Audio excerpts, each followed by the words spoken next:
I'm Chris Thomas, and this is Master Class.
With me, feet together, bow, bring your hands to your hips, step over to the right and punch down,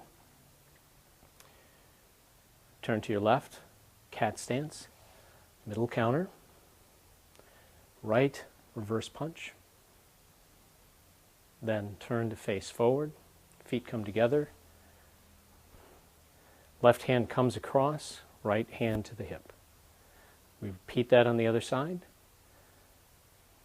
Step to the right, middle counter, reverse punch, feet come together, step forward, marote, then move to the 45-degree angle, downward crossing hands. There's a slight lean often in the performance of this. Then move facing front to cat stance, pull your hands back and open them. Up high, the butterfly movement. Right hand closes into a fist, comes to your hip, left hand is open on top. Shift the weight forward without moving the feet. Close the left fist and strike hammer strike. Then step one step forward, oizuki step punch. Then roll the right hand, reach with the left and scoop, water stance, strike up with the right fist on a slight angle. Step back to the rear, turn to face rear, high-low strike, then step 45 degrees, cross the arms, low. Come up, marote, turn to face the original direction, cat stance, high-low strike. Bring the front foot back and turn the body to face the side. Step with the right hand to the left, to the right diagonal, high-low strike. Cross the hands, and done.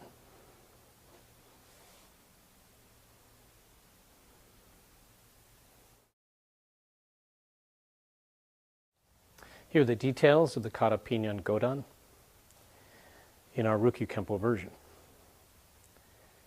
So, bow. Like all Pinans, you step to the right. Hands come to the hips, push down. Don't punch like this. Put your mind in your fist. Squeeze your elbows forward. Notice how, as I first come out, my palms are facing upwards 45. Only right at the end do they turn, and then we have that little ulnar deviation characteristic of a Ryukyu Kempo punch. So it should not look like this. It should look like this. Now we're going to turn in this direction. So first, it's this foot that you pay attention to. The first thing you want to do as you turn is push that heel that way. And then you drop your weight onto your right leg. Push your right heel over, drop your weight. Same time, middle counter. Now, one of the hardest things to do in any kata anywhere is reverse punch in a cat stance without losing the stance.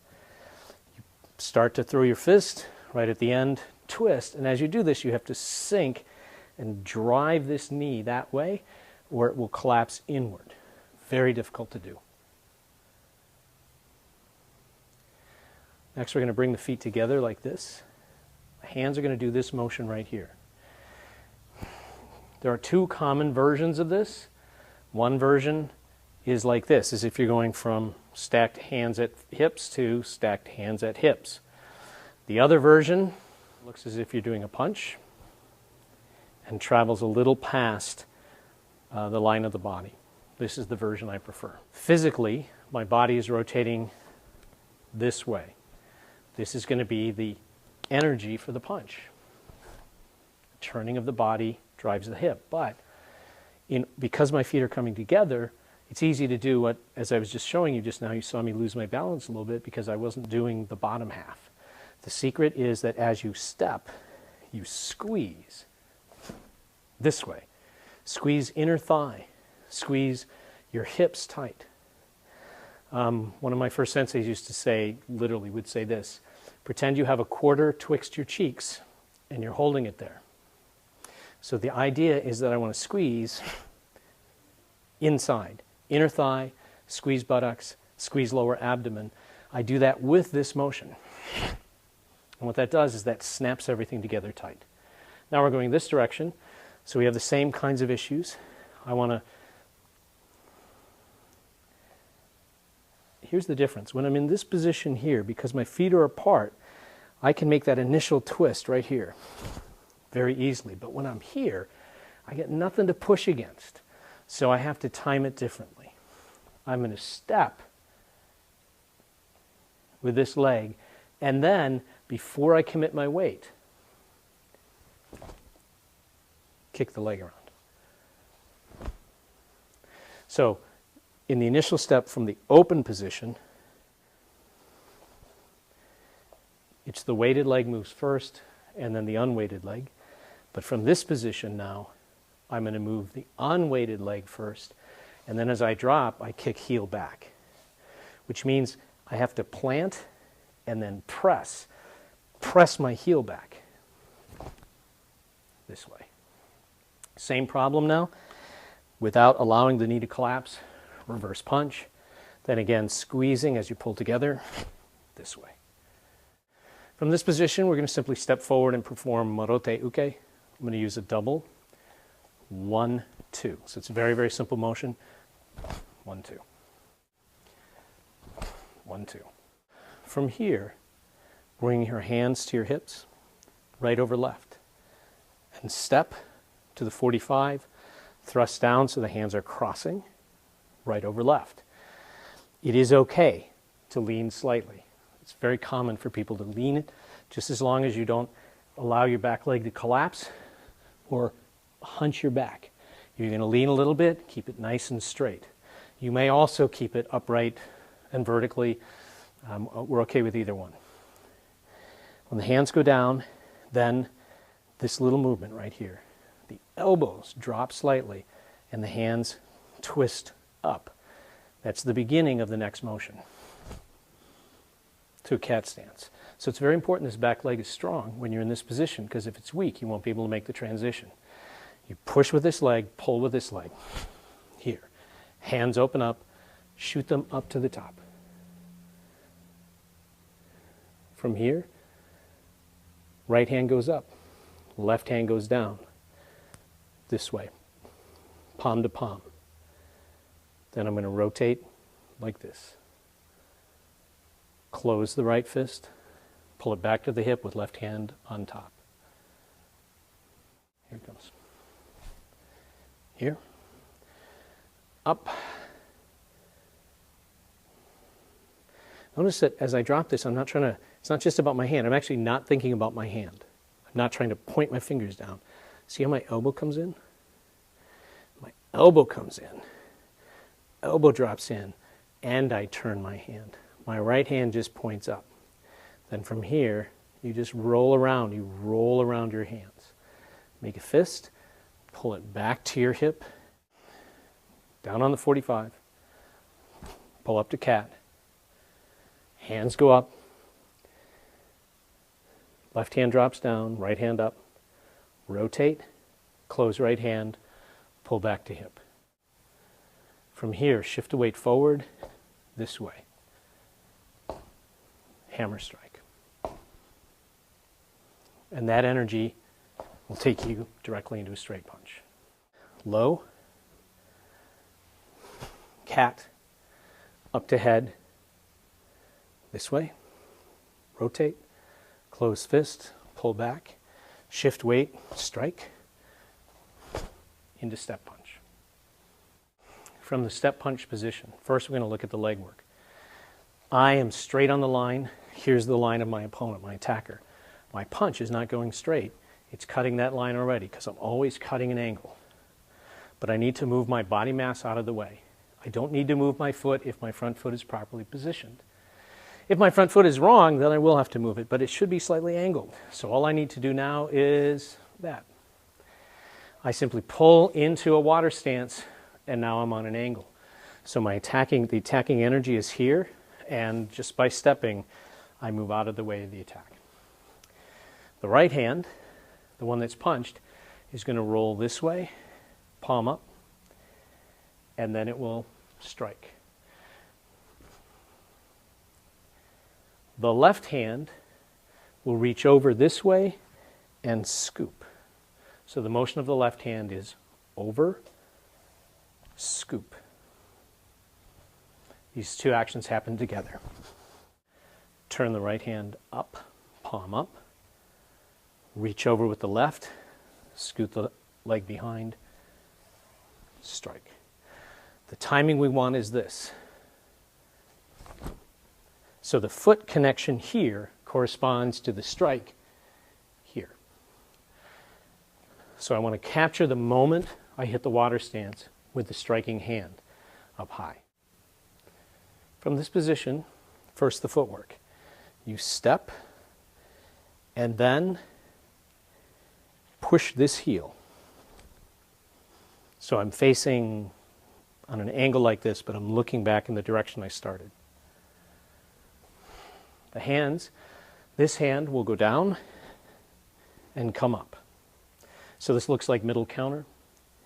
It should not be further, it shouldn't be back here, it should be about out there.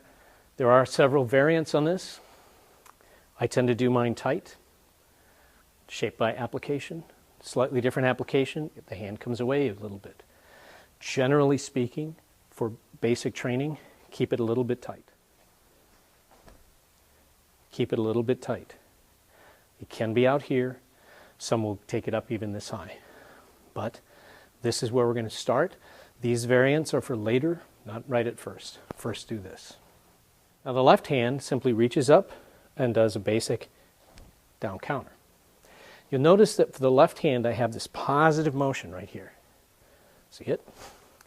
The right hand, as my shoulder comes in this direction, I use it to drive this technique.